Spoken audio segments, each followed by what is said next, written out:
All right. Welcome back to another live stream. I got WWE main roster stuff on deck today. I had hoped to get to Smackdown and Raw today, but I got a late start, so I might only be able to do Smackdown.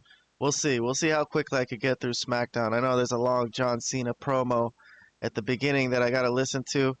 I haven't listened to the promos yet. For anyone new to my live streams recently, I've been reviewing every show.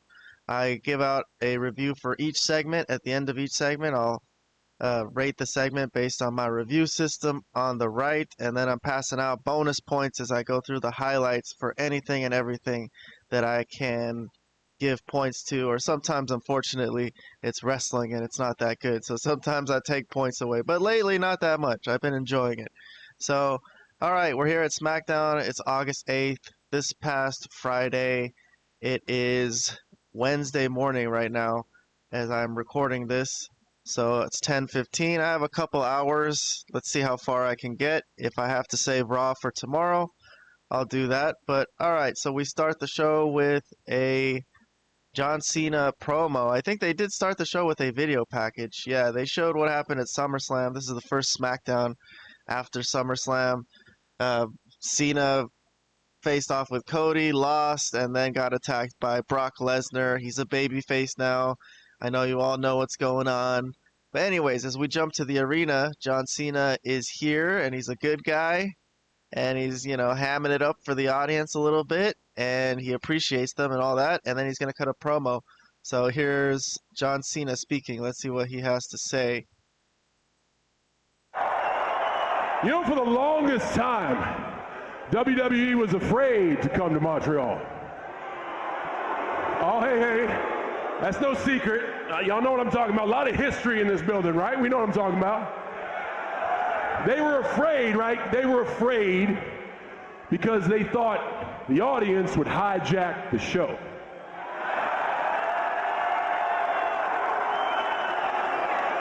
I have never, ever been afraid of that because I've always known the audience is the show. Oh my God. More of this, huh? I thought I was done with this John Cena babyface stuff. Got a lifetime's worth of this, watching it back in the day. All right, let's sit through 20 minutes of John Cena just being a nice guy. Home, sometimes you just gotta let him go. And I know you wish you were here, and I can see why the WWE is afraid. They got every right. I mean, look around. There are people everywhere. The noise in here is deafening. I can barely hear myself talk. Right. They should have never turned this guy heel because he just was so unnatural. Look at him here. He's so happy. This was actually him. He was boring. He bored the shit out of us, but god damn it, that was John Cena. All right.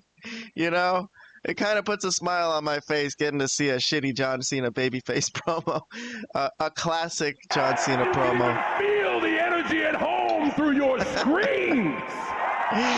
This fool. So imagine being somebody back there trying to plan a show around you guys. Or maybe somebody standing here. Sometimes it can get scary when y'all start singing.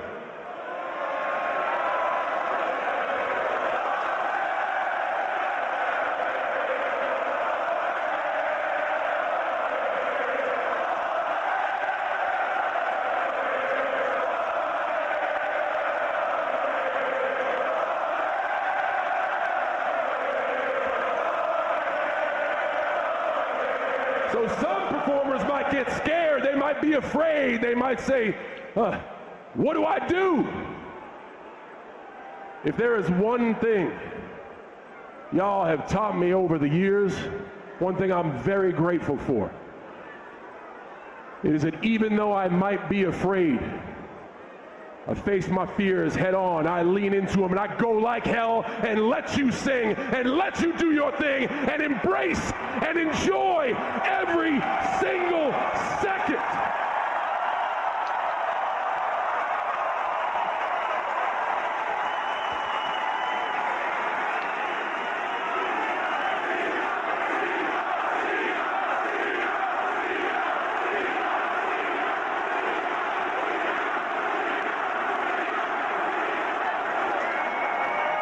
because trust me, it doesn't last forever.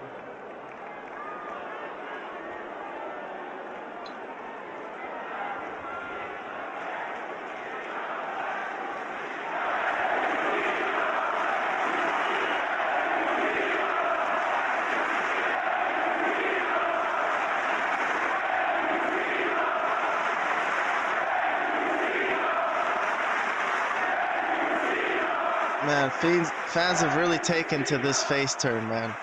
It was just natural. They wanted him to be the original John Cena, I guess. I don't know.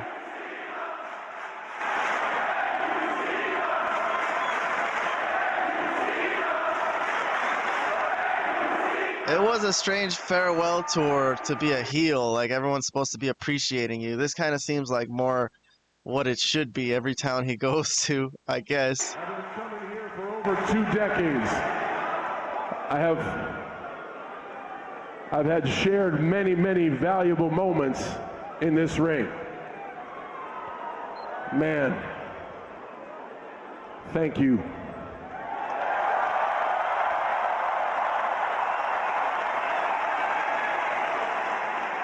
You guys know that after tonight, I got 11 of these left.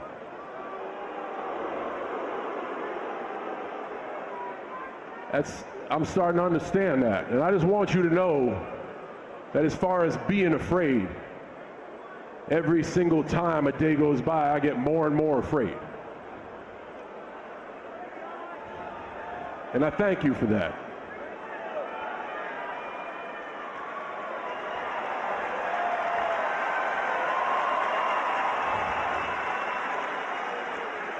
I want to lean into this for a second because it's important that I get it off my chest. You guys put up with me for a while, so I want to lead with honesty and vulnerability.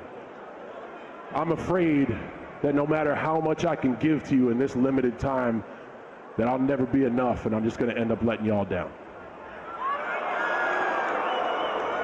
John Cena getting vulnerable today. And I'll also admit that I am very afraid of after I'm gone and the WWE moves on as it should, you guys are going to forget about me. Oh my God. Are you for real?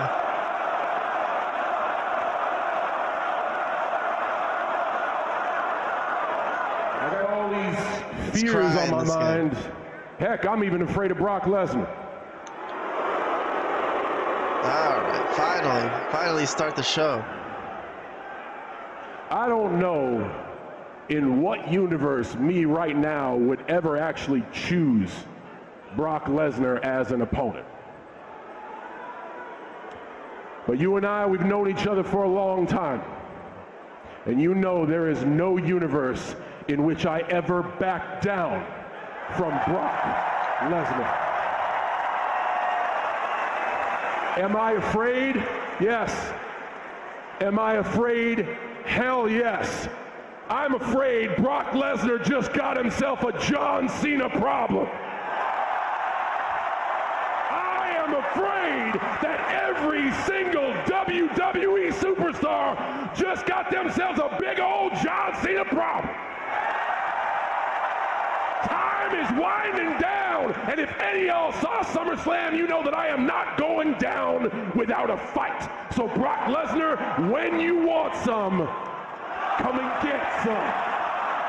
And to anyone brave enough to walk the aisle and stand on this canvas to face off with the last real champion, just know that I plan on going down guns blazing. The last time is now. So if you want some. Wow. Calls out the entire locker room in the back. Anybody who wants some, you got 11 days left. You know, I'm going to give that promo. Actually, I was teetering in the beginning. I was thinking maybe just a thumbs up, but I'm going to give it 2 thumbs up. I think that was really good, especially once he started talking about Brock Lesnar. In the beginning, he got vulnerable, played up to the crowd. That was okay, but the Brock Lesnar stuff was really the meat of it. So I gotta say, I think I like this because yeah, I was very down on the face turn and all that, but now that it's here and it's done, it's over with. This is actually looking good. It's actually makes sense with everything with the audience and everything is right. You know, that the heel turn, like I said, should have never happened because he just wasn't a natural heel. It wasn't a natural thing at all. He was just reciting lines like, you are dead to me. I despise you. You know, it just didn't seem like this. Actually seems like John Cena. We got his charisma coming out, and to be honest, it was nice to see. But okay, let's see what else happens in this segment. He's called out somebody, anybody. And it's Logan Paul. So no Brock Lesnar. I already know, I've spoiled it for myself, that there's no Brock Lesnar on this show. So he just attacked John Cena and then disappeared. He's too busy, I guess. But alright, yes, enter Logan Paul. Alright, so Logan Paul, we're going to be subjected to listening to some Logan Paul right now, unfortunately. But he's going to cut a promo to John Cena in the ring from the entranceway. John.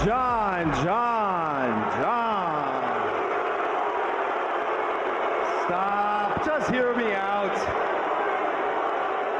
John, whatever this is, whatever version of you this is, John, it's making me sick. I respected you, John, I really did. But now I don't even know you. Montreal, what you wanted about? At least Logan Paul never switched up.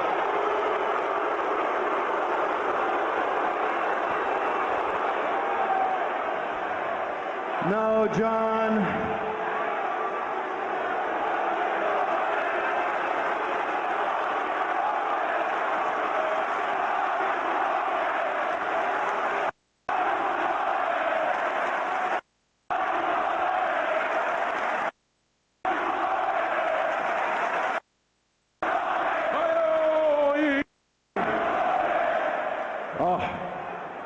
You might have just made the biggest mistake of your life. We'll see about that, John Cena. Let me tell you something. You don't know who you are. These people don't know who you are. I've been real since day one. Okay? And whether you guys like it or not, John Cena said it himself. Logan Paul does WWE better than any professional wrestler, and that includes you. Whoa, hold on. He might be right about that. I said that. Logan Paul does WWE better than any professional wrestler, including myself. I'd also like to say that Logan Paul is the biggest dumbass I've ever seen in my life.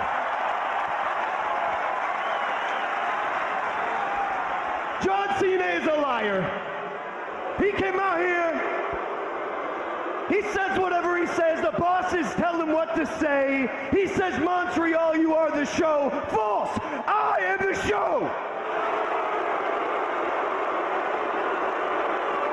And John Cena, you turn into a charity case. You're out here just giving out matches. Oh, how about this? Damn, John. I want one. You want a match? I would love a match with you, John Cena. Logan Paul versus John Cena? Oh,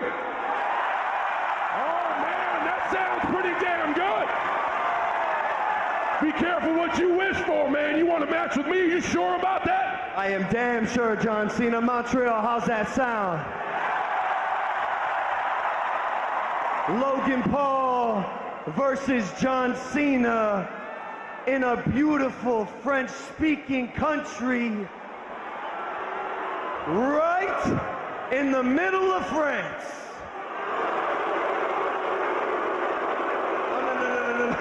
No, Montreal, don't be ridiculous. You don't deserve this.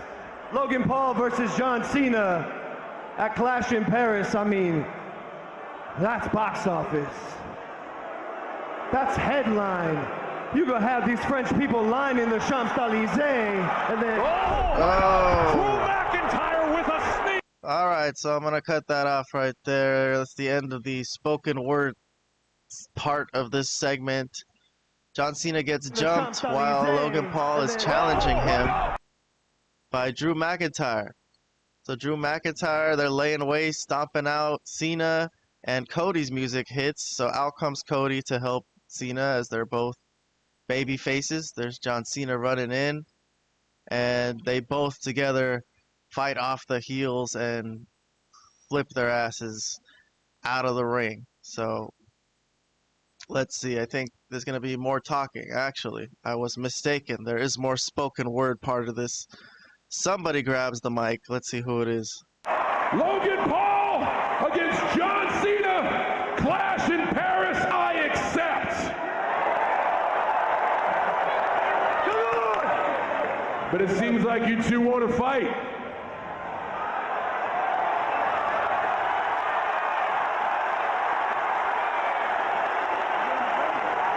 And it seems like I might have a partner.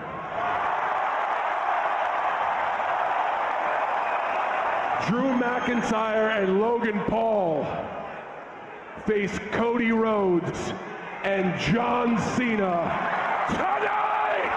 Wow! The champ is here! Alright, so there you go. They got a challenge for a tag team match set up. That was the first 20 minutes of the show. John Cena and Logan Paul, looks like they set up a match for Clash in Paris. They were friends for a little bit, as I recall. They were a tag team together, and John Cena was going to try to mentor him. Just didn't work, though, because Logan Paul was too kind of arrogant and brash. As I remember, their night together as a team didn't really work out that well. But anyways, here they are. Cena's back to being face. Logan Paul wants to fight him. He's like, all right, I want to match with you before you retire. That's cool. That's interesting. Am I really interested in that for Clash in Paris? Not really. I suppose maybe that's where Brock Lesnar will come in again and cost them the match. Possibly, leading to somewhere down the line. And then they got to figure a way to end this John Cena thing. I don't know what they got planned for the last day. I really can't imagine. I guess that'll just be the goodbye, or he'll have a match or something. I don't know. But okay. All right, well, let's move along. I did, let me see, hold on, wait. I got to review that segment. So the whole segment with Cena and Logan Paul and everybody fighting and everything, I'll give it a thumbs up. So I already gave Cena's promo 2 thumbs up for the whole thing. I'll still give it a thumbs up. I'm not excited about the Logan Paul thing, but okay. I'd rather it was Brock Lesnar. Wasn't that what this should have been? Brock Lesnar attacked him at SummerSlam. First segment here on Smackdown, they should have had them two having a discussion. That would have been really fire. Then I would have been really excited for all this. But all right, we're moving on. We're going backstage. We got the Motor City Machine Guns getting interviewed by...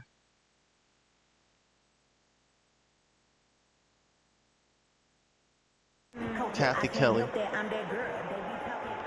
Excuse me, Alex, Chris, your tag team TLC match at SummerSlam was as physically taxing as it was unforgettable. Tonight, do you feel recovered enough to take on yet another physical toll when you go against Solo's MFTs? Do we feel recovered enough? Do I look recovered enough? If he takes his jacket off, you can see his shoulders taped up like a mummy. And there's no doubt about it, that match was brutal. But we've made an entire career, nay, a legacy out of getting knocked down and getting back up. And we know that if we want a shot at those tag team titles, we got to get back up. Look, we can be honest with ourselves. We didn't get the job done at SummerSlam. We are not the champions right now, but we know exactly what it takes to become champions. We've been champions our entire career. Tonight, our road back to the top begins. You ready? Board ready. Let's Thank do you, this. Kathy. Thanks, guys. All right. Very ordinary promo from the Motor City Machine Guns. No points for me here, but they are in the next match coming up. They're tagging against the MFTs. So it looks like JC Mateo and Tala Tonga. They replay some stuff from SummerSlam. Jacob, who failed to defeat Solo at SummerSlam, but he did get a measure of revenge inside the cage, beating up some of them guys after the match. But regardless, all right, I'm going to give some highlights here of this match. So it's Motor City against MFTs, I guess you could call them. And Solo Sikoa's at ringside. Actually, I'm not going to show much highlights from this match. This is one that I'm going to skip. In the end, it's Tala Tonga. He's too big and he's too much. And a choke slam on Chris Sabin. And that's it. So Solo's crew pick up a good win. They didn't really even cheat much at all. Post-match, let's see. Solo Sikoa looks like he's going to cut a promo. So he grabs the mic, and let's hear what Solo's got to say after he's defeated Jacob Fatu once again. Continues. Look at what he's assembled with Tongaloa center and the other two.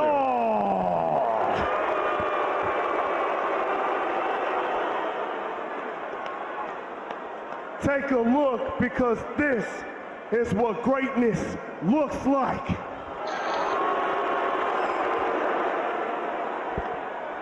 You are looking at the soon-to-be WWE Tag Team Champions. You are looking at the most dominant United States champion.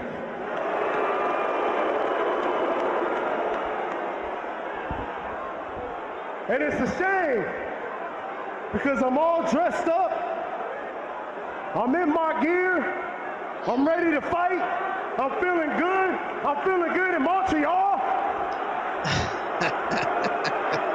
but there is nobody back there to fight me. So I tell you what we're gonna do. Me and the MFT, we're gonna leave this crappy city because this is the last place that I want to wrestle at. So let's go, boys. Let's go celebrate, huh? Yeah, nice win. Go celebrate. You know what? I'm going to give Solo's promo a thumbs up. I enjoyed that. I don't know. I like seeing Solo back. He's got a title. He's got a crew. I miss this. I like that Solo has a crew. He was a great leader when he was leader of the Bloodline. Not so fast, Monsieur Sikoa. Since you have no problem running your mouth, and since you claim to be ready for a fight, it just so happens that I have a special guest in the house tonight who's also ready for a fight and ready to go right now. He's someone you know quite well, but he's someone Montreal, Quebec knows very well. Oh! It is hometown wave!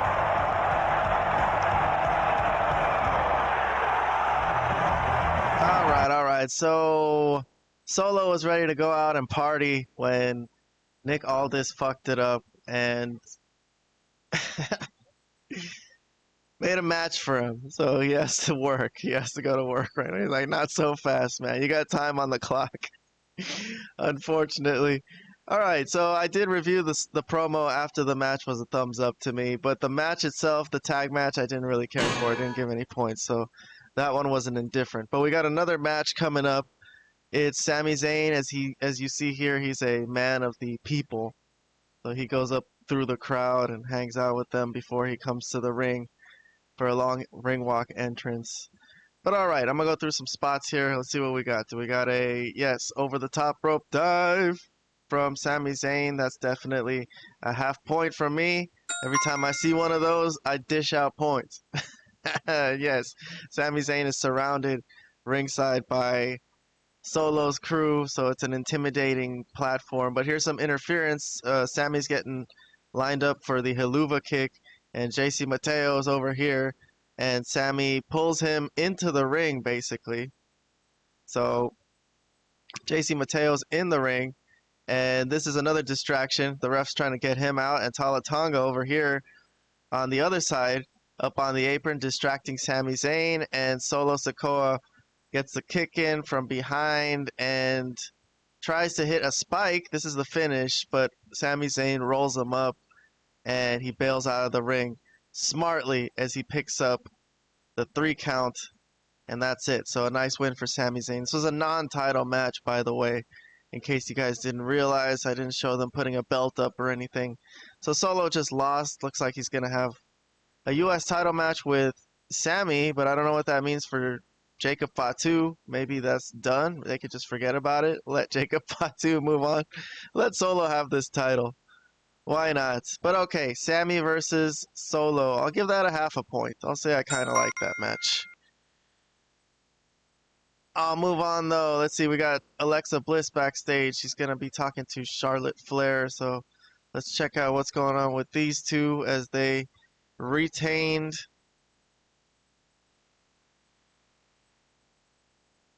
the Women's Tag Team Championships. Sorry about that. Looking for the clip bookmark here. Not retained. Won the WWE Tag Team Championships at SummerSlam. So this is their first appearance together as champions, Alexa and Charlotte. Hey, champ number 2. So, I know it's your birthday. I know it's your birthday tomorrow. Well, I didn't know. I saw it on the company calendar. But anyways, I thought it'd be really nice to get you something for your birthday. So I got you something. Thank you. You don't have to thank me. You're welcome. Where is it? No, you think I'd give it to you in the hallway? No, you need like a stage, grandiose, people. You're gonna love it. Oh God, now what? All right. No points from me here on the acting, but they got a segment coming up.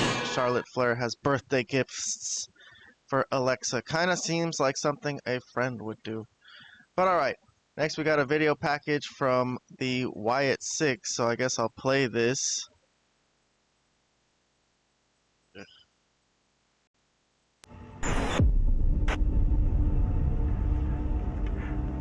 We will never lead you astray. When we speak, it will always bear truth. That is what we've always sought out to do. We have shown them all that their power is nothing more than just a harmless illusion. We woke them up from their dreams and made them realize the true reality they've kept hidden. We've made it very clear this is not about fame or glory. It's about something so much bigger. There are more lessons to be learned.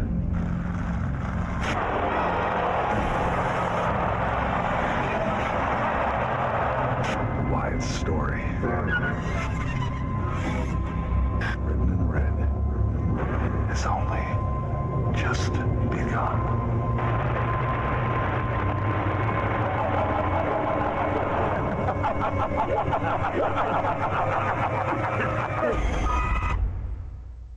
All right, well, that did nothing for me. I would actually take off a point for that promo.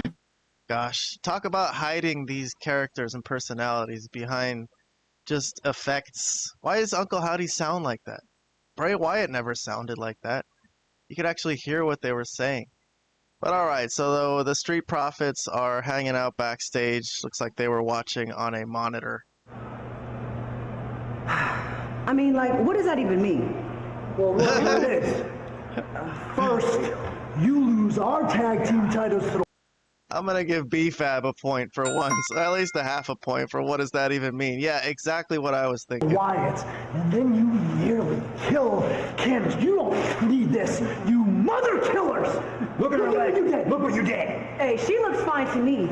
And besides, last time I checked, it was her man and her man's best friend that pushed her off of the ladder. You know how dominoes work. And she wasn't going to get those titles anyway. No. First of all, We're lucky my leg is even still attached to my body. Secondly, how dare you? How dare you? How dare you? I went home, my son cried. Yo. Nobody told her to climb the ladder in the first place. So ladder match. Wait, y'all talking to the wrong person. Y'all should be talking to Mr. Husband of the Year.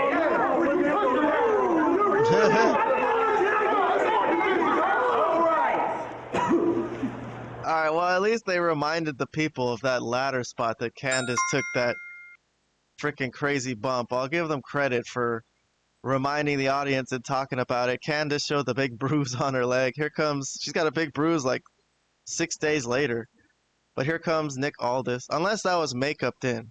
You know, I would have thought after you all nearly killed each other last weekend at SummerSlam in that tables, ladders, and chairs match that you would have calmed down and stopped acting like maniacs. But what a silly goose I was for thinking that. But you know what? I'm going to get control of this tag team division if it's the last thing I do. And it's going to start next week with DIY versus the Street Profits on Smackdown. Oh, my throat. Yeah, we'll see him. We'll see him now. His throat, her leg. No, you'll be there. I mean, we'll think about it. Appreciate it. Yeah, we'll think about it. We'll see. Oh, man. I'll give DIY a half a point for being pretty funny there. As for that segment backstage, I kind of like that. You know what? I'll say I liked it. I'll give it a point. This tag division, I think, is much better than the Raw tag division. At least they got a lot of characters working, and they seem like they want those titles. The Raw tag division, nobody gives a damn about. JD and Finn Balor, they're just coasting with them fucking titles. But alright, I'm moving on to the next segment. We got Alexa Bliss and Charlotte coming out. I guess this is like a special little segment they got in the ring. As you'll see, they got a setup going. They do show a replay of them winning them titles off of Judgment Day. But here it is. Here is Charlotte and Alexa in the ring. Charlotte speaking. She's got gifts in the ring for Alexa Bliss. You know, Lexi, your birthday falls at the same time as our championship celebrations. And I could have made this all about me, but I decided to be gracious and share the spotlight. You know, 2 celebrations, 1 stage. I would have said you're welcome, but since I'm in such a giving mood, how about we start right here?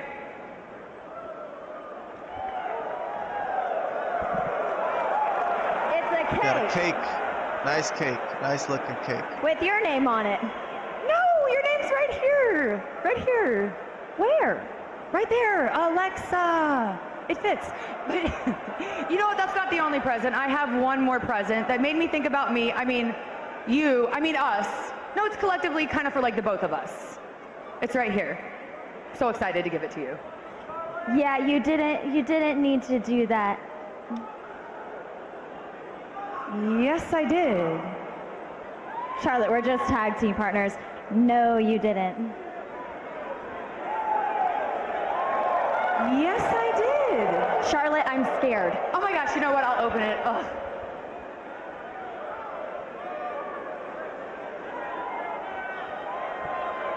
Wait, so do you remember what you gave me 4 years ago? Oh, it's Lily. Aw, Lily. Look, Lily has a We're Not Friends t-shirt. Oh, we match. Isn't it cute? Okay, and since we're tag partners, I thought Lily needed a tag partner as well. I know. It was a present that I kept, even if it was really ugly, but it all worked out. Charlie. I know it's really ugly, but it's the sentiment that counts. Charlotte, look.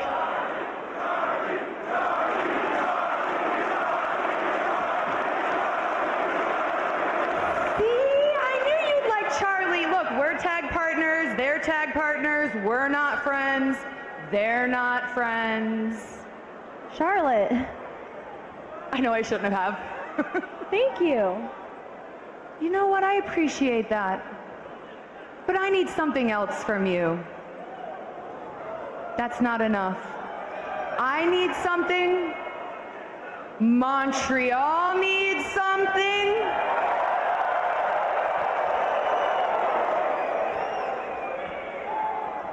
You may hug me. What the heck?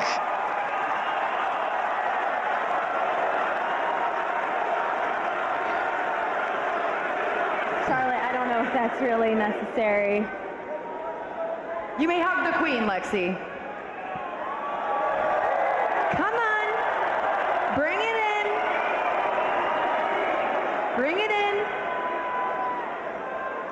A little closer. They already hugged at SummerSlam. Little closer. Oh, no, we didn't see it. Oh, man. We didn't get to see it. Here comes Chelsea Green and the Secret Hervis. Exhausting. You call her sweetheart?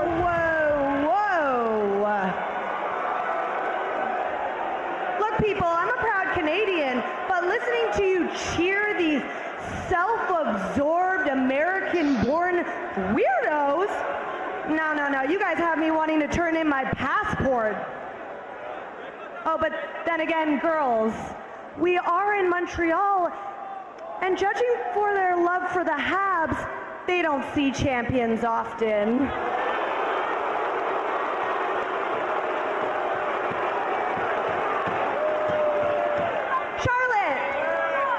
I don't know what you think you're doing, parading your freaky, tacky little dolls around here, celebrating God only knows what. We are in my country. We should be celebrating my homecoming. Celine Dion who?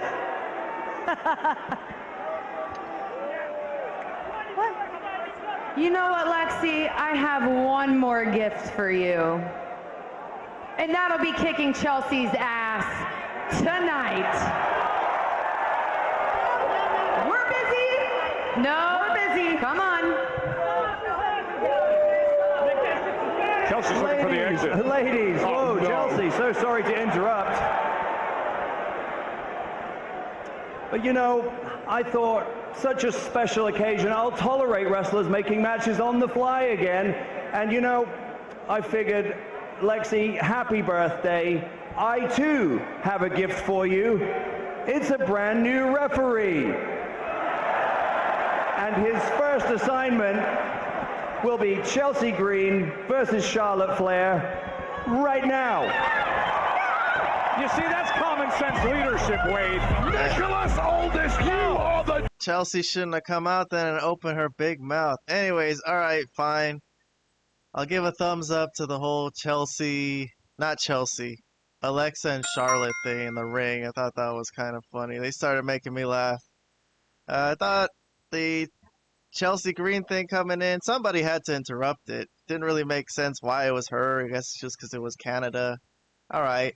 Then a match comes out of it. I'll give it a half a point. Fine. I get Chelsea versus Charlotte out of that. That's a pretty good booking, I would say. But alright, before we get there, I think we got a backstage segment. It's Carmelo Hayes. And he's going to bump into The Miz.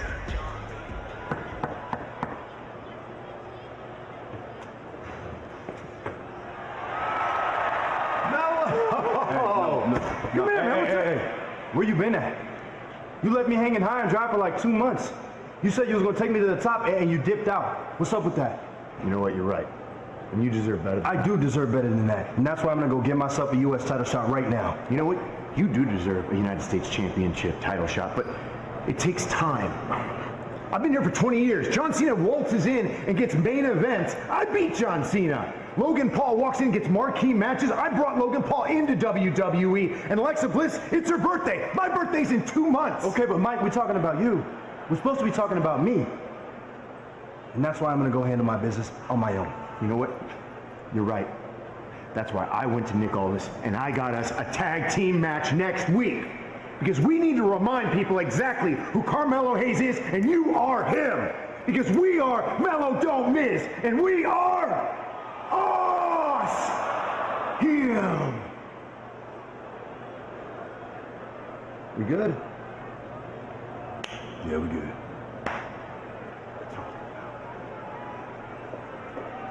What was that about? Just the man I wanted to talk to. Can we speak in your office? Okay. All right, that was weird. I don't know what to think about that. Kind of AEW-like, where they did, just give up on a storyline with Miz and Carmelo Hayes, and now Miz all of a sudden wants to jump back into it. And, of course, logically, Carmelo Hayes is miffed. Like, what the fuck? All right, fine. I see Carmelo Hayes turning on the Miz there, finally, which would be good, because they got to get something going with him. I don't know why they've dropped the ball on Carmelo Hayes. Really, he was really good in NXT, so I hope they could get something rolling quickly. So I'll give that a half a thumbs up for that backstage segment, Carmelo Hayes. Hopefully we get something going. But all right, back to the ring. We got a match. It's Chelsea Green and Chelsea Flair. Chelsea Green and Charlotte Flair. Sorry, my dog is distracting me. Let me put her down. Give me a second. All right, let's see if I can continue this show. Having a dog, man, I'm telling you. They're like always in your face, but you gotta love them. They're the best. But all right. Chelsea Green and Charlotte Flair, I'm trying to say. Nice booking, nice booking. Here's the first bit of interference as the Secret Service look to grab Charlotte's leg, but no, the ref turns around, so nothing much there. But all right, I'm moving on with more highlights. Actually, what happens in this match is the cake becomes a big player as Chelsea calls for the cake. They slide it into her. I don't know why they did it like that. They didn't want to break it. So they did a good job getting the cake into the ring. And then here's a cannonball senton off the apron for Charlotte or Alexa onto the Secret Service. So that takes them out. I'll give that a half a point for a cannonball senton. Come on. Those are easy points for me. See a couple of those every show usually. But all right, so these two girls in the ring, Charlotte and Chelsea, they work around that cake, and somehow they they get an unprettier. Charlotte reverses the unprettier and nails Chelsea with the cake. Here, I missed it. Let's play it again. I think they did a great job with the footwork there, going around that cake. But yeah, there goes Chelsea, face first, humiliated. Obviously, she does a good job with it. And then with the cake all over her face, figure 4, and then into the figure 8 as she licks some of the cake off of Chelsea's face. Charlotte does. And there you go. That's the end of the match. Chelsea taps out. So nice match. I'll give it a thumbs up for the cake spot and everything. That was a nice match. That one can go on the DVD collection. Best of Smackdown 2025.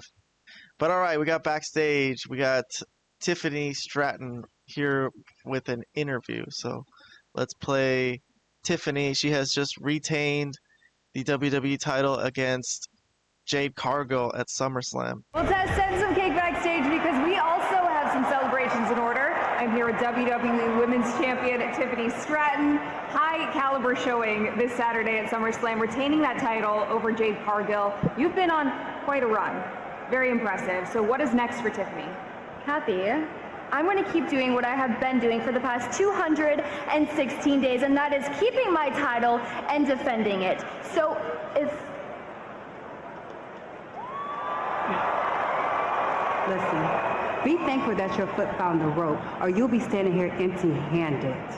And I'll be shining my new title. Listen, next time, the story is going to be different. The story may be different, but the outcome will always be the same, with me as your WWE Women's Champion. Trust that. Hi, Kathy. Yep, you can go now. We're good here. This is off the record. Yeah, thank you. Here comes Kiana James. Kiana James and Julia. Kiana James. I represent Julia. I couldn't help but overhear, if you're serious about getting that title around your waist, don't hesitate to call. If I take that title, I'm gonna do it on my time, my way. Well, why don't you just hang on to that? Just in case. So, you gonna do do something with that, or? No, you got it. Thank you. I might give that one with the glasses a call. Try to give myself a U.S. title shot, you know? Michin. Interesting. Michin believes in Kiana James's managerial abilities. Jade wants to do it on her own. So, all right, let's see. We got some stuff happen there. Let's go step by step. Jade stepping up to Tiffany. I was wondering what would happen there if they would just bring Jade down to the mid card and leave her there if they don't believe she's going to be champion someday. But maybe this is all part of the storyline. All right, I'll give that a half a point for giving us a clue that Jade is going to be involved in the WWE title picture in the future. But all right, so the Kiana James stuff. Power play move from Julia's stable trying to get Jade Cargill in. Damn, imagine that as a stable. That would be nice. I'd give that a half a point just for the idea, but not going to happen. Michin, poor girl. She can't get anything going on her own. She's like, all right, I'll take that card. I think I could maybe use some help here. So kind of funny little thing from Michin. I'll give her a half a point too. Fine. All right, moving on. We got another segment. It's Aleister Black with a video package. He's cutting a promo. I believe that I'm allowed to use violence to stop a greater violence from happening. And if you think that for some reason that makes me evil, there is no such thing as good or evil. You want to know the difference between good and evil? It's just your convictions. See, the entire crowd cheered and laughed Damien on as he was planning to throw me through the table. I'm not an eye for an eye kind of guy, Damien. No, I am an eye for a head, an eye for a limb, an eye for a life kind of guy. And that's why I exacerbated the violence I put upon you. And I even told them that violence begets violence. And where is he now? Oh yeah, that's right. He's sitting at home, nursing a hairline fracture in his jaw. Do you want to know what the difference is between you and me, priest? See, when somebody pushes you, you push back. When someone pushes me, I push him off the cliff. And I will stand at the edge of that cliff, waiting to hear that smack. If that's what makes you people consider me to be a scapegoat, so be it.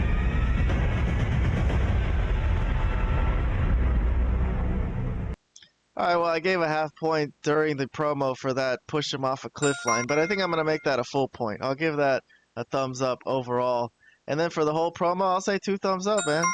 Nice promo from Aleister Black. I think that's the best one I've heard from him in WWE so far. But all right, we got a backstage thing with John Cena. He's walking around backstage.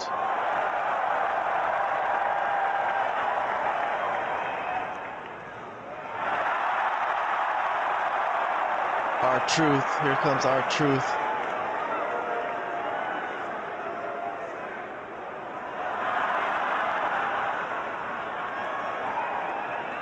You back! You really back! If you back, I'm back. We back. Hi-yow! You're here. Oh, we back, Jay. We back, y'all. Oh, we back in the saddle. Man, I was Oh really my God, worried that's so ridiculous. about you. You started acting really weird for like 5 months. You know, you changed your hair. You were really mean to people. Were beating people up. Remember you made that kid in Brussels cry? And then you said you wanted to ruin wrestling. I mean, come on, did you really think that would work? But it's good to have you back.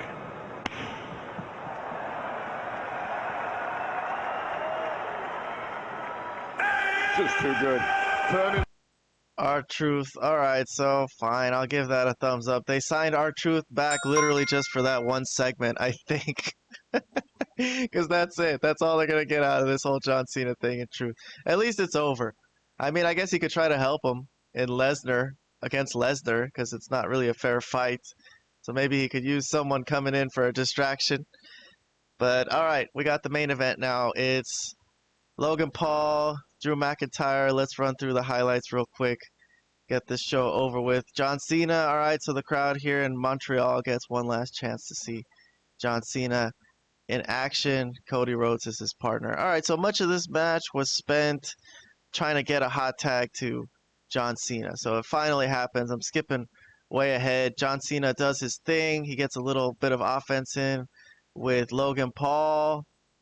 And, you know, we've all seen all these moves so many times. Even gets an AA in on Logan Paul. But his pinfall is broken up by Drew McIntyre here. And then it's a DQ finish because Logan Paul just nails Cena with the low blow. All right, so for the match itself, I'll give it a half a point. Kind of liked it. Saw a little bit of John Cena. Got the crowd going a little bit, but not too much. Anyways, here's the afterbirth post-match. Logan Paul runs out to fight John Cena. I guess they fight off. I don't remember what happened with them. But anyways, meanwhile, Cody is here ringside continuing to fight with Drew McIntyre until Drew McIntyre gets a shot in with Cody's title belt. So that marks the end of the show basically as Cody goes down. Drew looks at the title belt very wantonly, and Joe Tessitore on commentary really sold this kick to this Claymore kick that went through the announce desk into Cody Rhodes' face. Oh my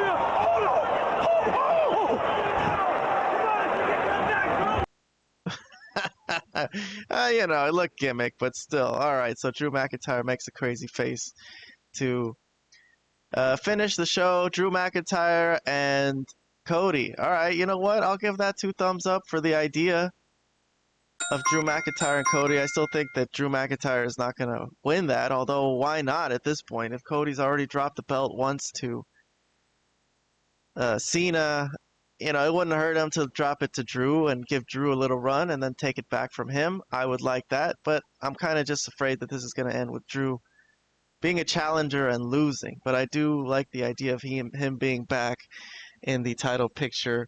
Funky that Damian Priest defeated him in a steel cage and beat him down mercilessly afterwards, and yet Damian Priest is stuck in the mid-card while Drew McIntyre is back in the main event. So that is telling, I would say, and I think they shouldn't have done that, but that is from an old review of Saturday night's main event, if I remember correctly. But anyways, all right.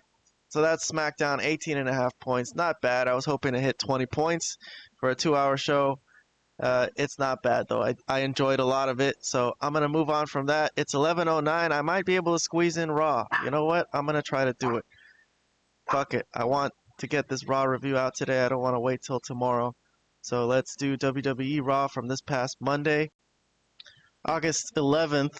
This is, so I'm resetting the score back to 0. I'm going to set a modest over-under for this 3-hour Raw of 25 points. So let's see if they could hit that. That would say that I really supremely enjoyed it. A little bit of that, a little bit less than that, and I'll say I kind of enjoyed it. But anything over 0 is a positive to me. But I'm getting started. All right, so here's the stadium. Monday Night Raw. It started with a video package. I guess they reviewed, you know, last week what happened. Seth Rollins' crew, they laid out LA Knight, CM Punk, and Roman Reigns.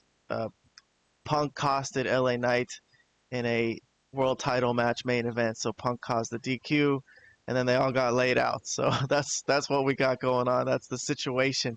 Seth Rollins is the world champion, and his crew runs roughshod over this show. But all right, so the show is starting with CM Punk. It looks like he's going to cut a promo to open the show. So all right, let's listen to CM Punk.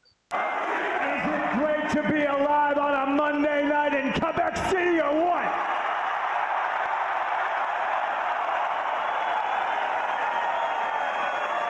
You make it real hard for me to stay angry, but then I think about how I should be world heavyweight champion right now. I should have gold around my waist. I should be here representing this company and you people as champion, and I'm not.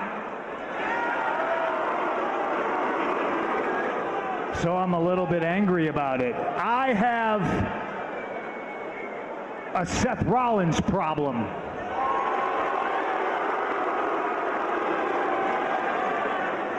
Self-professed visionary who can't see what's right in front of his face, and that he is trying his best to be CM Punk.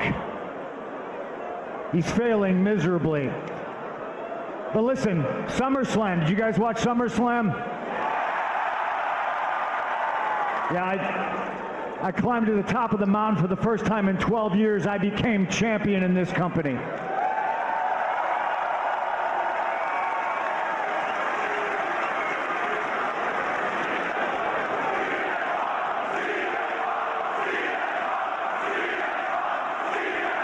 And I appreciate that. I appreciate the cheers and the chants, but I can't help but feel that I maybe let you all down because I am not champion currently.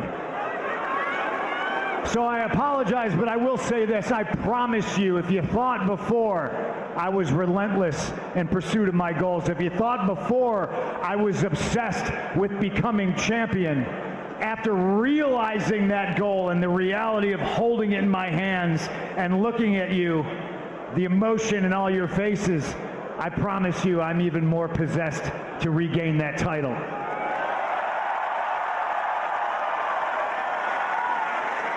They say hate the player, not the game, and I don't hate the game. I've cashed in on a few people in my time, but boy, do I hate the player, Seth Rollins.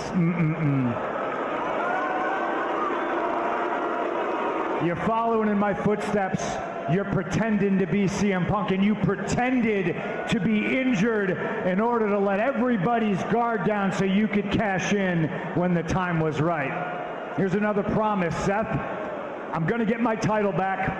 I'm going to take it from you, and when I get my hands on you, you're not going to have to pretend to be injured anymore because I'm going to break your legs.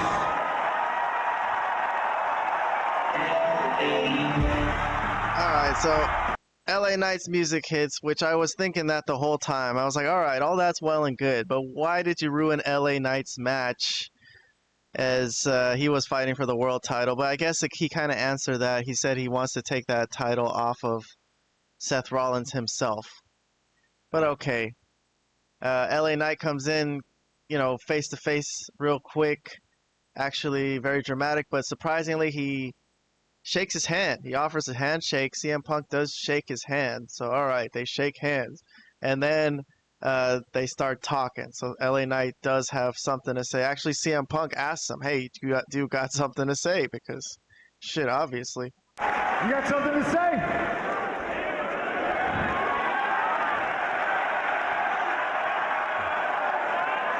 Of course I got something to say, so let me talk to you. SummerSlam, my man, let's be honest, everybody here knows, the whole world knows, you were robbed.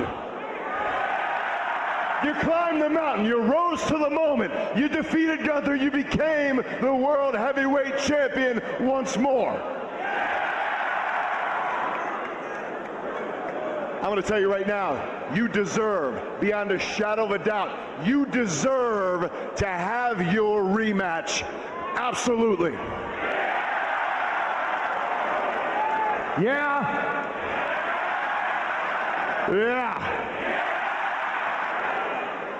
But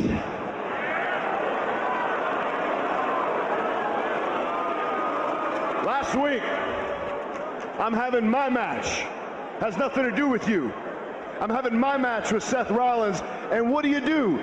You come down, you just can't contain yourself. You have to attack Seth Rollins. You get me disqualified, and now I lose my opportunity. My man, I understand it, but wrong place, wrong time.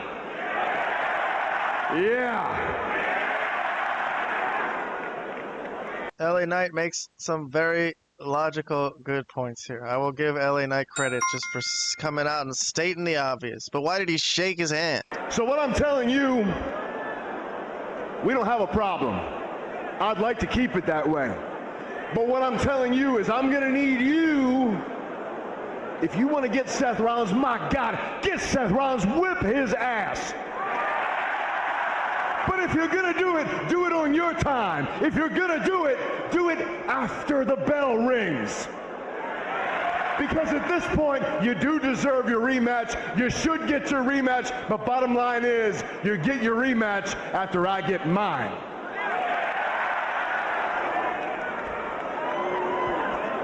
Oh, okay. I think I see your perspective, but I think the words you were looking for were thank you, Mr. Punk, for preventing Seth Rollins from ending my career. Did you think you were going to become heavyweight champion after he stomped your head into concrete like a coconut? Huh? No. So you're welcome for saving your life, for saving your career. And I am a former heavyweight champion, something you cannot claim to be. So when it comes to end of line and who gets a title shot, it's me you're looking at as the #1 contender. You can get back of the line. Yeah. Well, I hope you feel like you got what you want, because at least a couple people were saying thank you. When I think about what you did, it's not thank that I want to say before you, if you get what I'm saying. What I'm telling you, yeah, you've been a world heavyweight champion. 12 years, it's been a long drought. It was long overdue, but bottom line, yeah, I haven't been there yet, so way more overdue. Now you want to talk about, I heard you say a little bit ago, there's levels to this. Yeah, there are levels to this, and as good as you are, best in the world, you ain't on mine. So what I'm telling you is in the spirit of, like I said a minute ago, we don't have a problem. I'd like to keep it that way. And in order to keep that way, I'm going to do you 2 favors. I'm going to do you 2 favors. Here's what I'm going to do. I'm going to forget last week happened, okay? As long as you don't do it again. Don't step over the line. Favor 2. Favor 2. I'm going to go beat Seth Rollins. I'm going to become world heavyweight champion. Yeah. And then favor 2, then you can be my first successful title defense. Yeah. You're going to do me a favor. Okay, you can say that. In the spirit of making sure there's no bad blood or no problems here, because I don't want a problem with LA Knight. No problems here. I got a Seth Rollins problem. You got a Seth Rollins problem. But listen, partner, I'm the best in the world.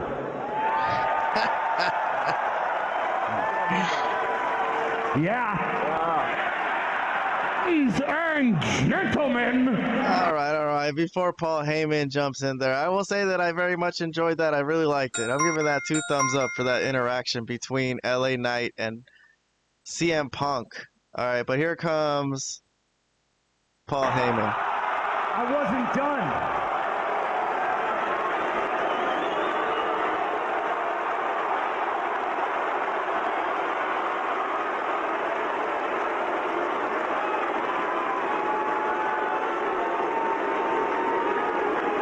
Bronson Reed now has 2 pairs of shoes around his neck, like it's a championship.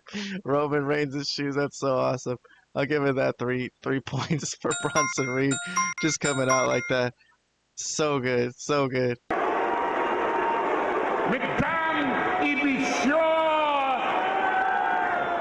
That's all the French I speak. I'm sorry. Merci beaucoup. Frank Delois, Eduardo Carpentier, George St. Pierre. Anything that gets us in and out of this province speaking your guttural language.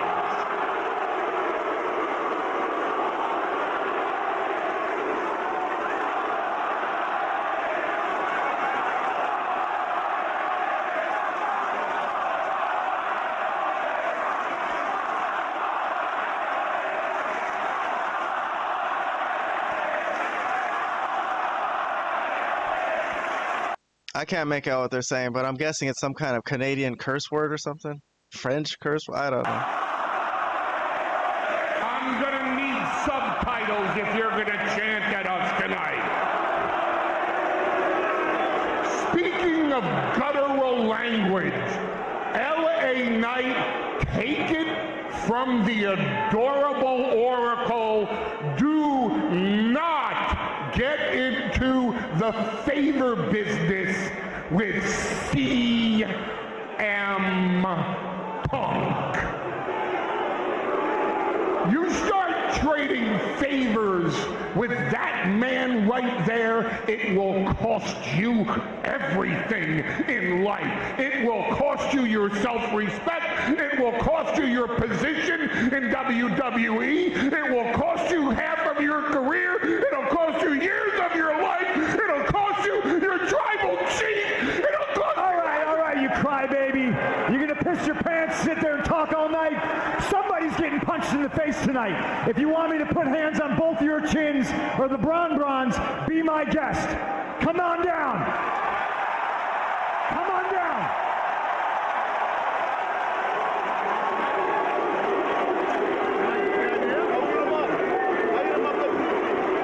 Well, it seems that I did teach you well after all these years. That is one hell of an idea. Let's do it tonight. CM Punk and LA Knight. Please don't do that when I'm talking. Versus the future of WrestleMania, Braun Breaker, and the owner of the Shula Fala, the Tribal Thief, Big Bronson Reed, and that challenge is for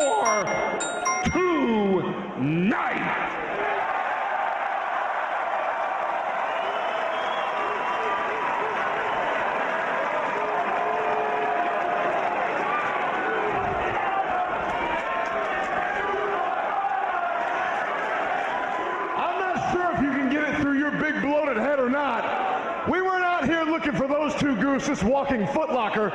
What we want... All right, you know what? There's enough talking. You want to fight? You got it. Let's do it. We accept. Hey. You don't talk for me. Yeah, we will accept it. You never talk for me. You guys want to get kicked? You can get it stomped in tonight. Yeah! Deal. See you tonight.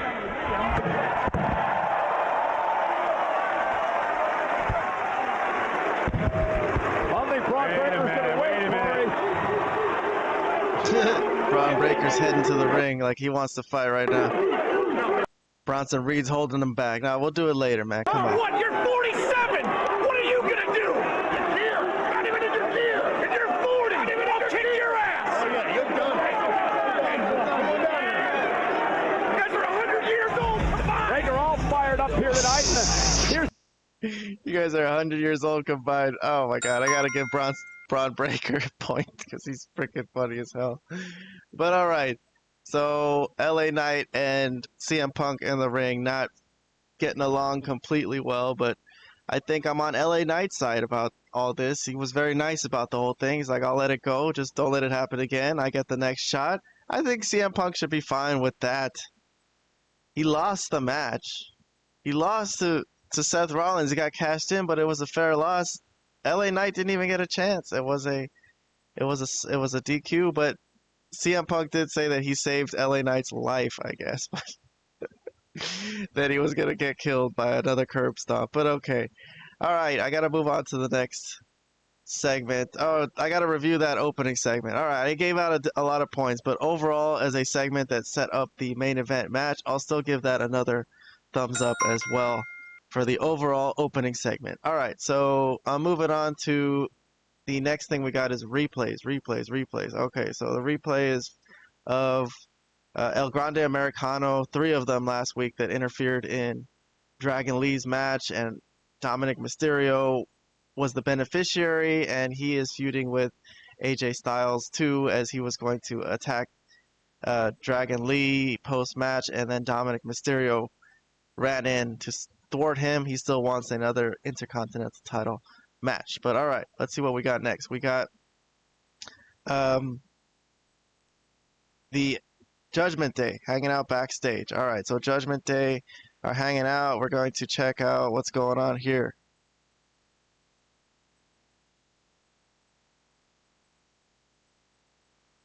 Sorry about that. Let's go find my bookmark for this. There it is. All right. What's going on there? But more importantly, what is going on with the Women's World Championship? What the?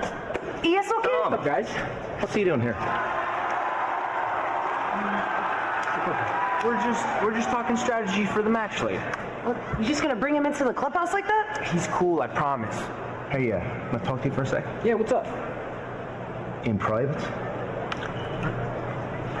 Alright, this is your muchacho. You're a big boy. You're gonna be the full house. Listen, I'm pretty good at reading the room, and I'm pretty sure the rest of the group don't want him in here. Maybe, but I am the king of the lucha. So, I'm using him to my advantage for Saturday at Triple Mania. You know? You know what? That's a good idea. And maybe he can help you bring back the AAA Mega Championship to the clubhouse. That'd be great. Exactly. That's what I'm thinking. I got you. You just gotta trust Daddy Dom. I trust you, mate. Alright, suerte tonight. Gracias. Hey, grande. Tenemos una lucha. Vámonos. ¡A huevo! Hey, I was gonna say it earlier. Maybe you guys should go talk to Pierce. Sort it out. Let's go handle some business. Yeah. All right, interesting development. So I had no clue that Dominic Mysterio had set up the whole Triple Grande Americano thing. That got me. I was wondering that. That's a mystery solved. Okay, the Judgment Day didn't really want him there, but he's going to use him for a Triple Mania match. Lots of crossover here, WWE, AAA. I'll give that a thumbs up, though. Backstage segment, interestingly. Also, Judgment Day, WWE tag title stuff. So Dominic Mysterio, not Dominic, Finn Balor getting Raquel and Roxanne back on the saddle. They're going to probably try to challenge and get their titles back. I would like to see a rematch, I guess, between Charlotte and Alexa against the Judgment Day. But all right, I got to move on. Next, we got a tag team match. It looks like AJ Styles is coming out, and he's teaming with Dragon Lee. So there's the first team, and then the next team is El Grande Americano as they preview that AAA four-way match for the Mega Championship. I guess that's this Saturday. I'm not really going to cover that, though. I guess we'll find out on the show what happens.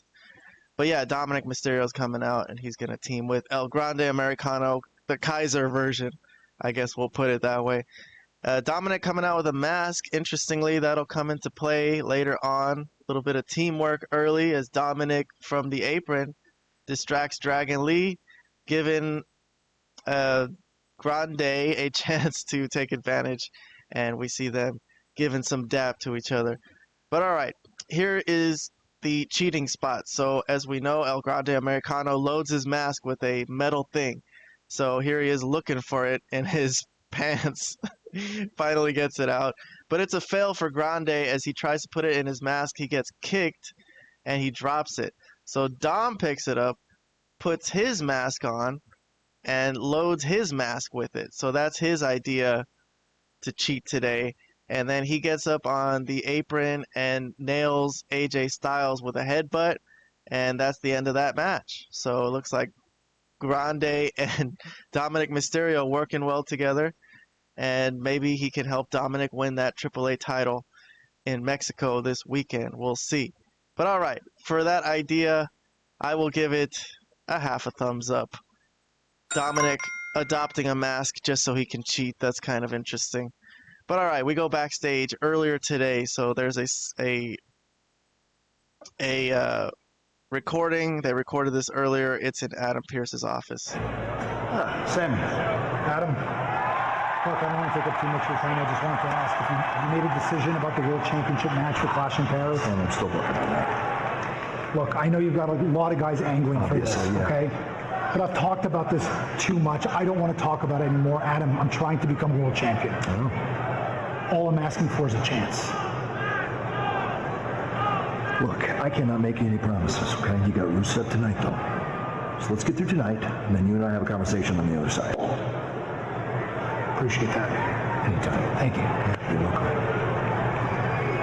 Sheamus. You wanted to sing? Yeah, and I'm glad you're here for this, too. Whatever this is with you and Rusev, what happened last week, I cannot have a repeat of tonight. Period. I just want you to hear that from me. Yeah? Yeah. And who's going to stop me? God. Hey, Sheamus, look, man, I know you got your problem with Rusev. Tonight's match really matters to me. I'm asking you now as a friend. Please don't get involved in this match tonight, all right? All right. You have my word. But the second that match is over, that Bulgarian bastard is mine. Yeah, he had to throw in Bulgarian. That Bulgarian bastard. That's kind of racist. Like if you said that about some other race, like that Mexican bastard. All right, I'll give Sheamus a point for the Bulgarian racism. I'll also give this backstage segment a point for Sami Zayn stepping up to Adam Pearce and trying to get a world title shot at the conversation with Sheamus. I thought that was good. I liked it. All right, I got to move on, though. We'll get to that match, actually. It's coming up next. All right, so Sami Zayn is coming out for his match with Rusev. But before we get there, we do got some backstage stuff going on. Io Sky is talking to Adam Pearce. I understand, but I want the title match. I was promised. I understand. I do. Trust me. I don't like this any more than you do. The only thing I can say, Naomi is not medically clear. The match cannot happen tonight. But look, I give you my word. As soon as I know anything else, I will let you know. Interesting news. Naomi is not cleared for a world title match tonight, so that hurts the quality of tonight's show. I guess they were planning a world title match. Too bad. Pobrecita! Don't feel bad. Not having a title match tonight is actually a good thing for you. Yeah, Raquel's right, because now you don't have to lose the championship match to Naomi again. But so now since you're done with Io, maybe we can talk about some opportunities for Raquel and I came to Quebec to fight, so maybe I can fight her? You know what, Io? That is a great idea. In fact, it's such a great idea that it is official.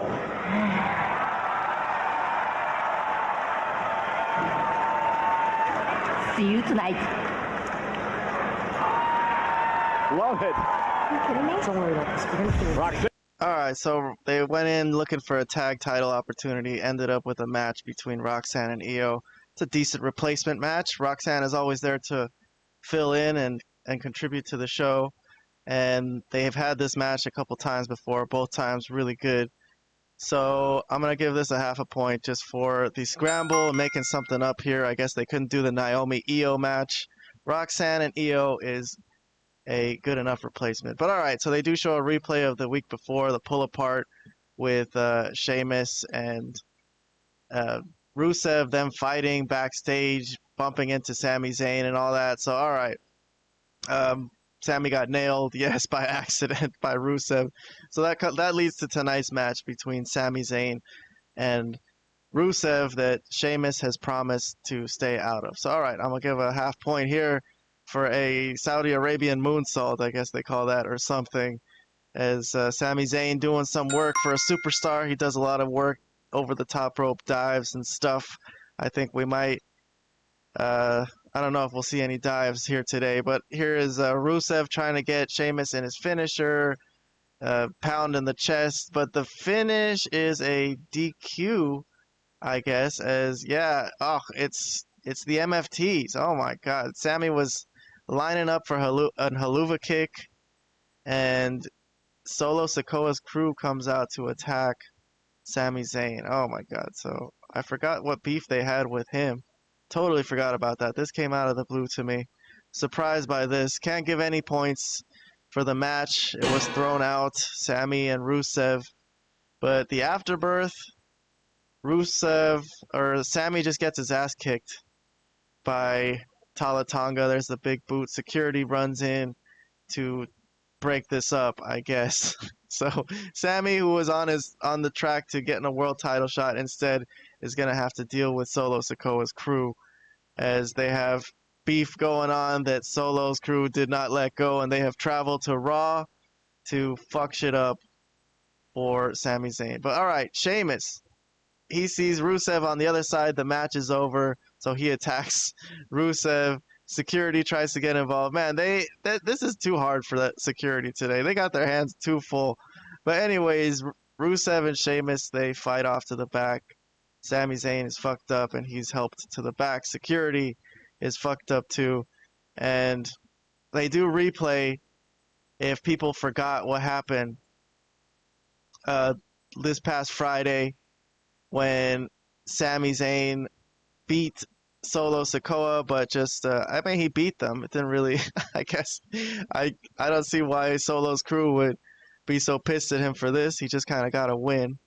But okay, that's the thing they couldn't let go and the reason they ruined this match. Shoddy reason.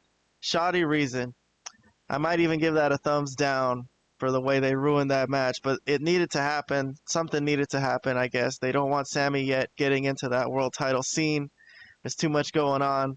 He's got to get distracted with something, so I guess they chose this, but I'm not too excited about that. Really. The Rusev and Sheamus stuff, now that's interesting because the commentators, as they gather themselves, are saying, yeah, somewhere in this building, Rusev and Sheamus are still fighting. Here's security trying to get out Solo Sikoa. This one security guard they got telling everybody to leave. This guy doing a lot of hard work today. I like this guy. I don't know if he's a wrestler or what, but I'm gonna give him a point for taking care of the MFTs and removing them from the building literally by himself. Here's Adam Pearce. He's on the phone, and a referee comes by and tells him, yes, they finally gotten Sheamus and Rusev apart. And here is New Day. So New Day also get in on this. So they join in on this segment.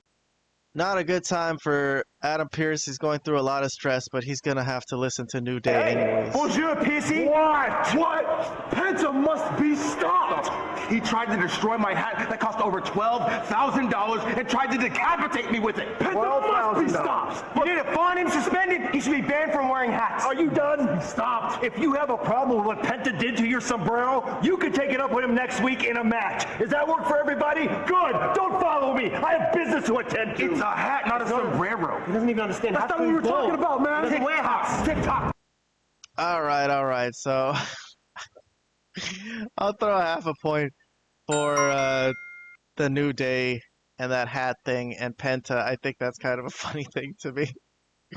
But anyways, other than that, this segment with throwing Solo's crew out of the arena and Adam Pearce getting all flustered, I'll give that a half point too. All right. We're up to 16 points. Let's move on. We got a video package for Bronson Reed that we're going to play. So he has possession of Roman Reigns' expensive shoes that he's holding on to as a trophy. I just want to take a moment to get something off of my chest. I became a big star because I attacked Seth frickin' Rollins. And I earned his respect. So much so that he invited me into the vision. But Roman Reigns, I don't want your respect. I'm reading online and on social media that I schoolyard bullied you. And that's accurate. Because I punked you out like a 5th grader in front of his schoolyard friends. Not once, but twice. And the only reason it hasn't happened a 3rd time is because you haven't manned up to me for a 3rd time. But when you do, Roman, I'm going to add to my collection. And I'm going to keep adding to my collection until you acknowledge your tribal beef.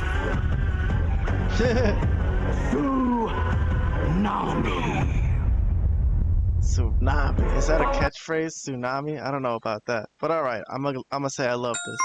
I freaking love the idea of Bronson Reed and Roman Reigns. This is a can't miss. This is fantastic. But alright, moving on. We got Damage Control reunion backstage as Io Sky is heading to the ring to take on Roxanne Perez.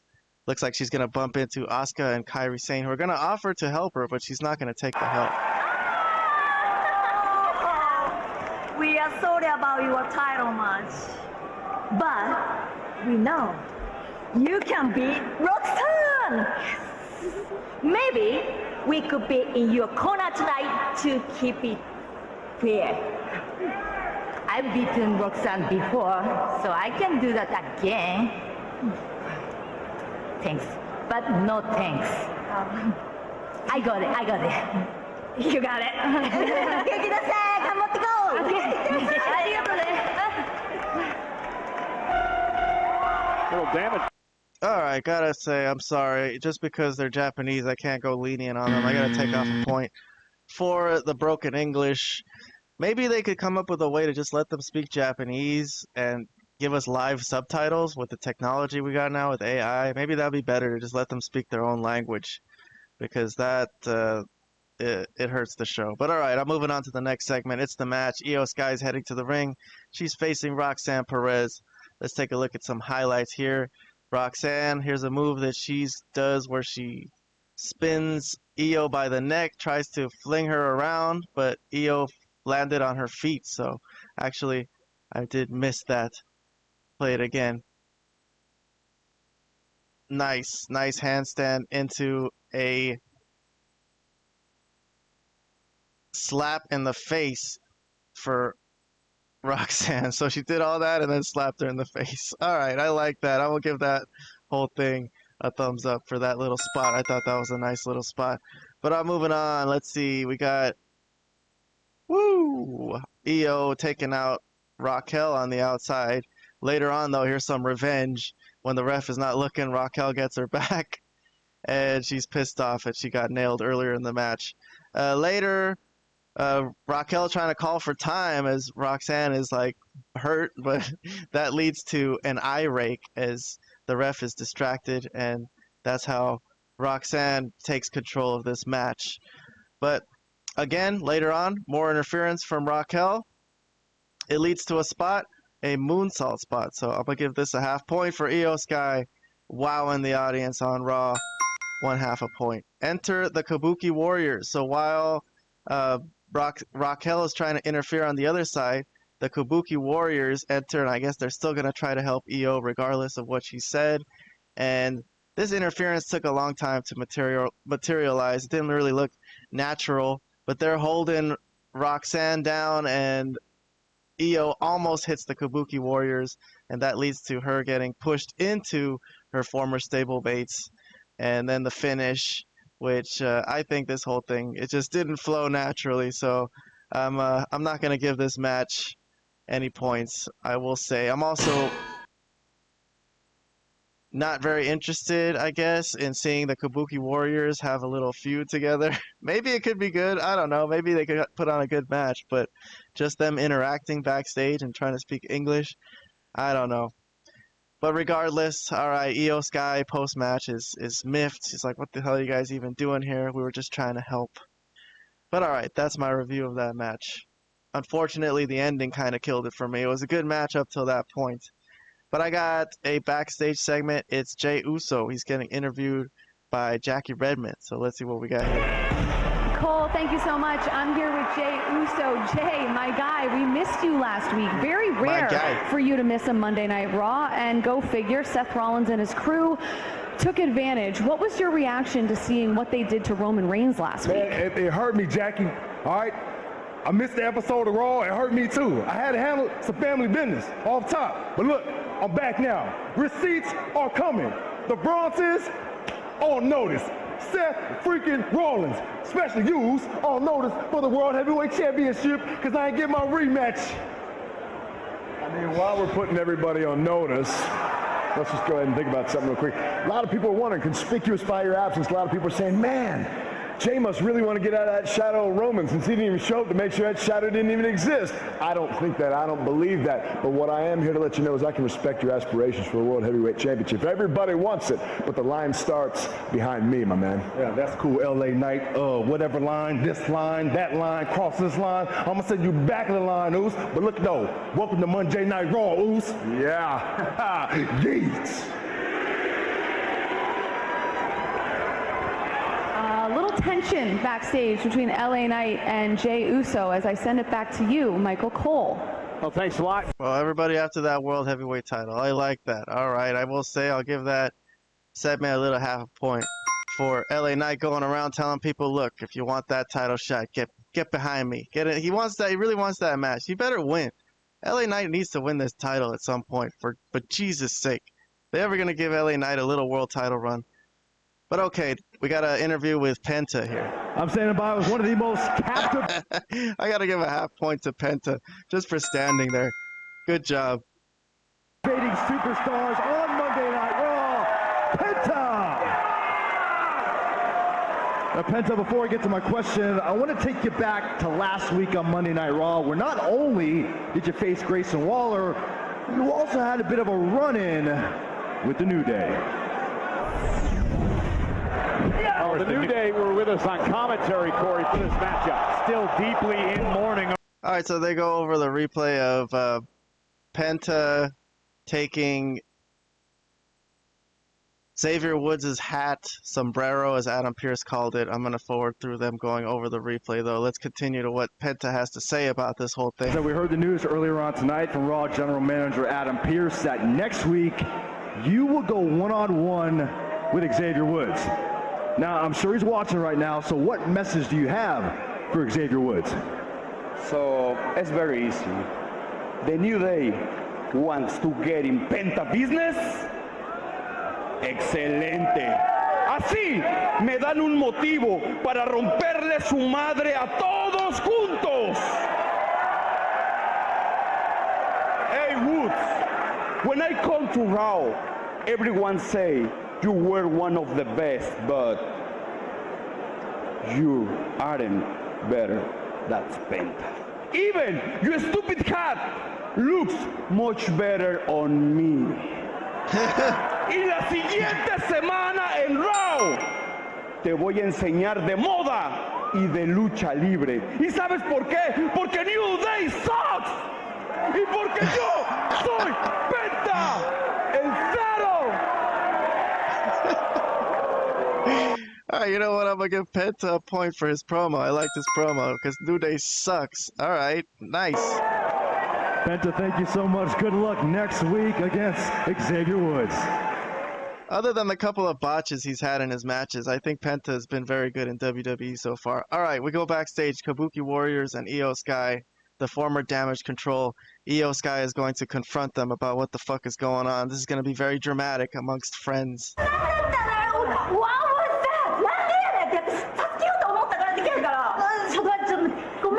You didn't help me. I lost! ごめんって。でも私先に言ってたよね。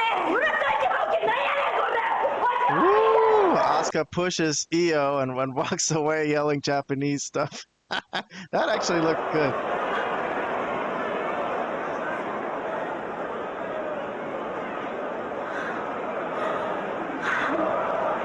Dramatic moment between Kairi and Io, and the drama is just too much for Asuka and Kairi Sane amongst former friends. They can't take it, and they run away exasperated. All right, I think I'll give a point to Asuka for that. I mean, actually, once they start talking Japanese, it's a lot better.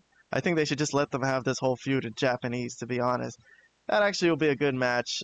I look forward to the match. I don't look forward to the feud unless they just let them not talk, is what I'm trying to say.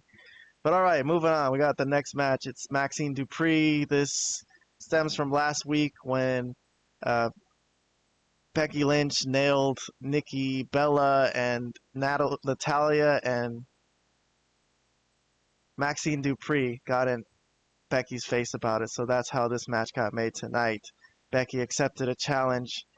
This referee, I gotta say, he's new to me, but he is just too noticeable. he looks like he loves being there. They gotta get into the background, these referees, to be honest.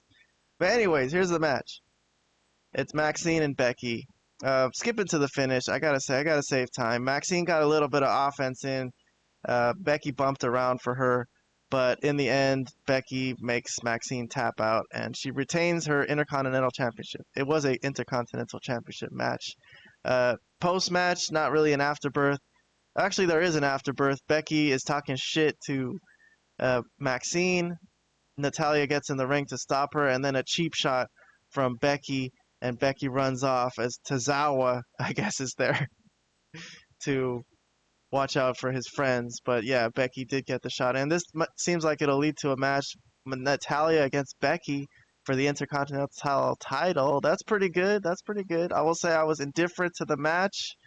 I'll give a half a point to the idea of Becky and Natalya for the IC title. I think that's a good idea. But all right, we go backstage. I guess these guys are called The Vision now, Seth Rollins' crew. I forgot to mention, as we were watching Bronson Reed's last promo, that they finally did give a name. That was the first time I've heard it. Maybe they've said it before. But all right, these guys are backstage. Let's see what they got.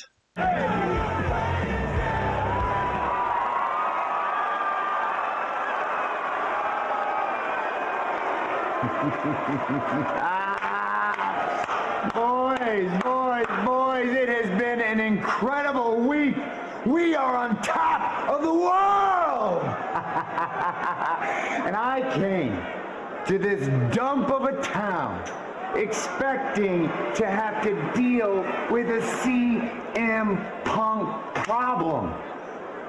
But it turns out CM Punk has an LA Knight problem. And LA Knight has a CM Punk problem. And now the two of them, well, thanks to the Oracle here, they've got a brawn problem on their hands, which means I have no problem at all. In fact, tonight's not about me. Tonight's about you. Tonight's about you. Boys, stack some bodies. I'm out of this dump. I'll see you next week. Oracle, hit me up on the jet. I'll have the Wi-Fi. You got this, boys. Pair it up. All right, so Seth Rollins, that's his first appearance of the day. He didn't show up in that opening segment. I guess it's a ruse. He says, I'm leaving. He's going to be back, though. I'll give it a half a point. Wasn't that bad. Leads to the storyline later on. But next up, I got another segment. It's on the entranceway. It's Grayson Waller. I guess he's cutting a promo introducing the New Day. I have a real treat for you because I get to introduce to these fake Americans the greatest tag team of all time. Combined, we are 14-time tag team champions. So please stay seated and observe a moment of silence for the New Day.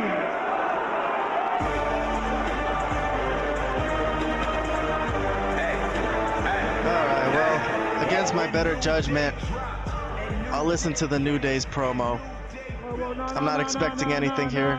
Gonna fight Penta, though, next week. Y'all don't get to boo us, not y'all. You aren't even actual Canada. You are French Canada. So fermez la bouche and listen to what we have to say. We are very confused as to why that bald-headed tyrant Adam Pearce refuses to punish and heavily fine that ingrate Penta. Penta must be stopped.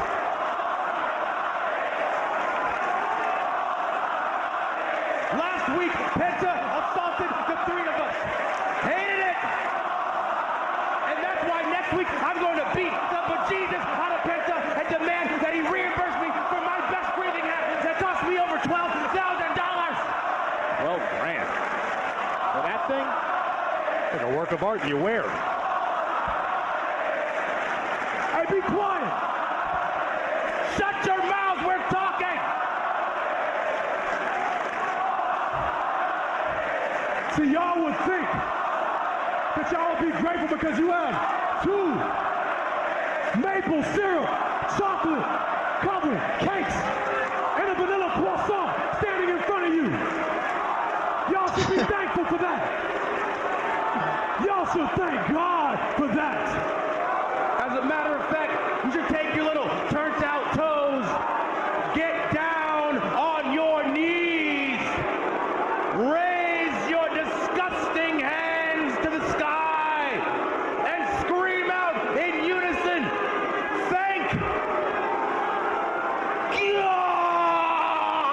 God for the New Day!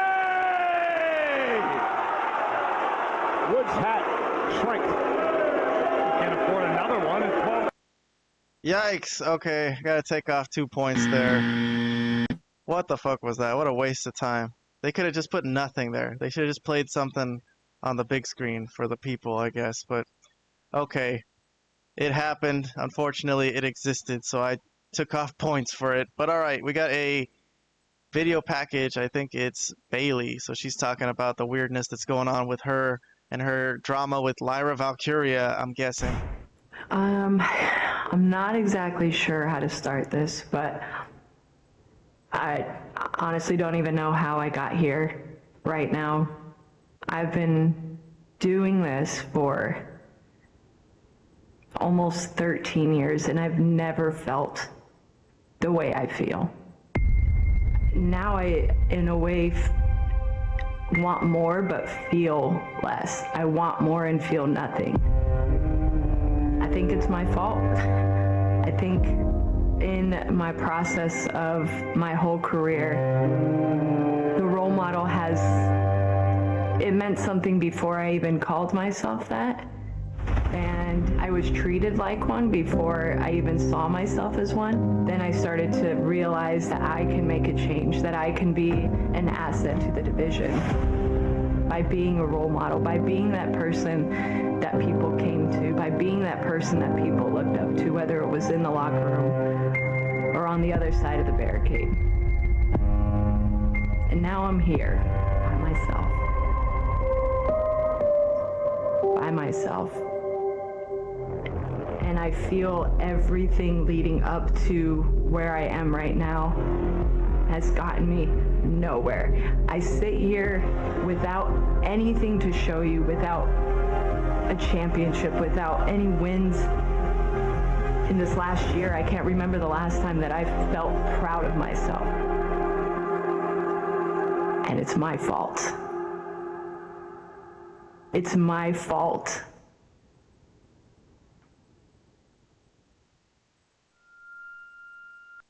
Yikes. Okay, I don't know what they're going for here, the serious, like, struggling Bailey, but I'm taking a point off for that promo. Oh my goodness. Alright, I think we got something else going. Lyra Valkyria, she's related to this in some way. She's been involved with Bailey. They used to be tag team partners, then enemies, then tag team partners, now enemies. Lyra just said she don't want nothing to do with her, so let's see what she's got to say. I guess they're interviewing her right after this, so it's got to have something to do with it. I'm backstage with Lyra. Lyra, we just witnessed a very vulnerable Bailey talking about how she feels completely alone. I mean, you guys used to be friends. After your confrontation last week, how does it feel for you to see her like that? Well, I hope she's okay. I had no idea. How could I have known? She shut me out. How could I know? And that's nothing to do with me. It's not about what I said to her last week. I mean, right? Like, no, I mean, I stand exactly by what I said last week. She is the reason that I can't challenge for the Intercontinental title anymore. The title that meant the world to me. I can't challenge Becky again for that title. I meant what I said. We need to go our separate ways. I don't know what's going on with her, but it's not my fault. She's on her own. Thank you, Lara. I appreciate the time. Yikes, so I guess they're worried that Bailey's gonna kill herself or hurt herself or something. Oh my god, this is a very strange storyline. I'm gonna say I'm taking off 2 points for this. 2 thumbs down. It's hurting my Raw review. I was trying to get to 25 points today, but maybe it's not gonna happen. We got another backstage segment with Io Sky. Looks like she's gonna bump into Stephanie Vaquer backstage. So let's see what they got to say to each other. You're not the only one who was promised a title match.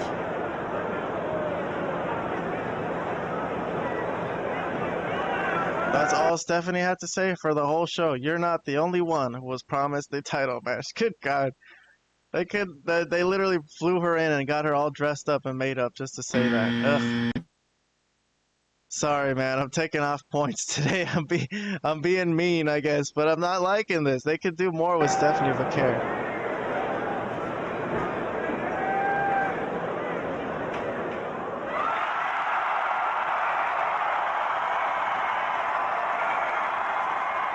sorry, Io. I mean, I was looking forward to you facing Naomi as well, but instead... I know. Roxanne shouldn't have beaten me. No, and in all honesty, I don't think that she could. If Asuka and Kairi had just listened to you, look, I know that they're your friends, but in all honesty, Io, do you think that you can trust them? I know what you are trying to say, and I don't appreciate it. 私はずっとあの二人と友達だったんだよ。なんでそんなこと言うのね。Stay out of it. なんでもこんなうまくいかないの。 Io Sky. Rhea trying to be a good friend and Io telling everyone to just stay out of it. The broken English again. Yikes. They got to come up with some way to have Io be involved in these stories and not have her speak, because this, to me, is just not high quality television. That's all. That's the only reason. But all right, I think we're done with all promos for the day. We just got highlights of the main event we got to run through, and we'll be done for the day. So let's see. It's a tag team match. It's LA Knight. It's CM Punk. They're facing off against the Vision, as they're called. Bronson Reed and Braun Breaker. No Seth Rollins. He'll be here later, though, even though he said he's leaving. I'm spoiling that for you. Jumpstart. The heels attack the baby faces in the corner. Some good teamwork early for the baby faces, getting Bronson Reed out of the ring. But way later, I'm skipping deep into this match. This was a long match that ended the show. It's CM Punk. He just hit his elbow and he's getting ready for the go to sleep when enter Seth Rollins. So this is the end of the match. It's a DQ. So, all right. Basically, the match didn't amount to much. I will say it was a big kind of chunk of the show at the end. They gave it a lot of time, but I didn't really get anything out of it, so I'll say indifferent. But let's skip to the afterbirth here. So Seth Rollins is here, and they're going to beat down on LA Knight and CM Punk, and here comes Jey Uso. So he has inserted himself into this feud, and he has a steel chair, the great equalizer, as they call it. He nails Bronson Reed, hits him with a steel chair, gets in the ring. After a little bit of an exchange, he knocks Bronson Reed out of the ring with a steel chair as well. And here comes Adam Pearce. Seth freaking Rollins. Seth. You know, it'd be so easy to come out here and be so angry at you. Think about this, Seth. You're a liar. You're a master manipulator. You disrupt main events, and now you and your buddies are out here trying to injure your fellow superstars. But Seth, I'm not going to be angry about it. Instead, I'm going to see all of this as an opportunity. An opportunity for me, an opportunity for you. But Seth, you want to listen to this part. An opportunity for the World Heavyweight Championship. Because it's simple, Seth freaking Rollins. You just earned a freaking opportunity to defend the freaking World Heavyweight Championship. And you will at Clash in Paris. Against main event Jey Uso.